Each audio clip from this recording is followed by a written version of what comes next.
They had already run once. When the gunmen came to Yelewata a little before midnight, most of the people sheltering there were not even from the town. They were farmers who had fled other villages, other attacks, families who had lost everything and gathered in this one place because it felt, for a while, like safety. On the night of the 13th of June 2025, safety ended.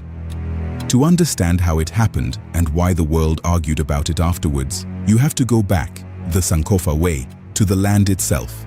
Yelewata sits in Guma in Benue State, in the green middle belt of Nigeria, the seam where the country's farming south meets its herding north. For generations, two ways of life have shared this ground. Settled farmers, many of them Tiv, who plant the yam and the guinea corn, and pastoralists, many of them Fulani, who move their cattle across the land in search of grazing and water. When rains were good and land was wide, the two lived side by side. But the land has not been wide for a long time. Climate, population, and the loss of old grazing routes turned an ancient coexistence into a competition, and competition, over years, curdled into killing. By 2025, that killing had a terrible rhythm. Rights groups recorded attack after attack across Benue in the months before Yelewata. Dozens dead in April, dozens more in May, and again, no arrests. Hundreds of thousands of people had already been driven from their homes. Yelewata had become one of the places they ran to, and then it became the place they were found. Late on that Friday night, armed men surrounded the community and laid siege to it for more than 2 hours. Survivors and human rights investigators would describe a horror with a particular cruelty. Many of the displaced were sheltering in and around a local market and mission, and some were trapped where they slept as the shelters were set alight. Security forces, Amnesty International reported, were slow to come. By the time the night was over, a place of refuge had become a place of death. Now we have to be careful, because from this point on, the story splits, depending on who is telling it. First, who did it? Neutral investigators, Human Rights Watch, Amnesty, the international news agencies, called the attackers what the evidence allowed: armed men, gunmen, assailants suspected of ties to herder communities but not formally identified. Christian advocacy groups and some foreign politicians went much further, calling it the work of Fulani jihadists and part of a deliberate genocide against Nigeria's Christians. The Nigerian government, in turn, rejected that framing, casting the violence as communal and criminal rather than religious.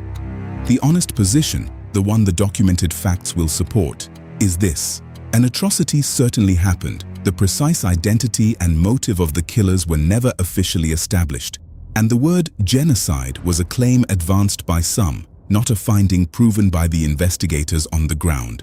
Then, how many? Even the number of the dead became a battlefield. The state governor spoke of around 59. Amnesty International and the major news agencies documented at least 100. Nigerian journalists published a list of 127 names. Pope Leo XIV, praying publicly for the victims, spoke of around 200. Some advocacy groups said more still. The most careful way to hold it is simply to say, at least 100 people were killed, and by some counts around 200, while the official figure of 59 was one almost no one who stood in that village believed. What is not in dispute is that the dead were overwhelmingly the already displaced, people who had fled to Yelewata precisely because they had nowhere else to go. And in the days that followed, the grief reached far beyond Benue. The new pope named the massacre from Rome. Nigeria's president convened his security chiefs and traveled to the state. In the capital, Makurdi, people poured into the streets, not only in mourning, but in fury at a government they felt had failed, again, to protect them. And here, honesty demands one more thing. It would be easy, from a distance, to flatten this into a single story of one people hunting another. But the wider conflict of the Middle Belt and the Sahel is not one-directional. In neighboring countries, it is Fulani villages that have been massacred. Across the region, herding communities have buried their own dead too.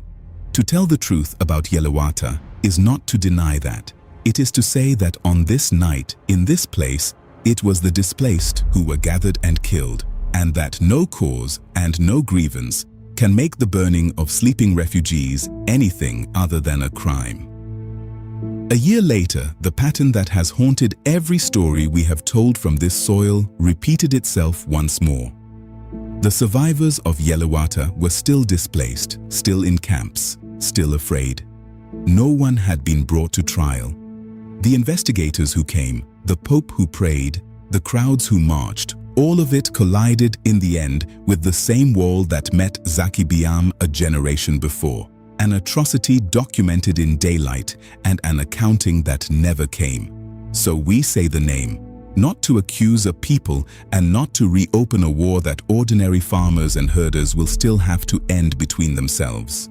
We say it because the people of Yelewata had already lost their homes once and trusted that one last place would hold, and because a country that cannot protect the people who run to it has not yet finished the work of becoming a country.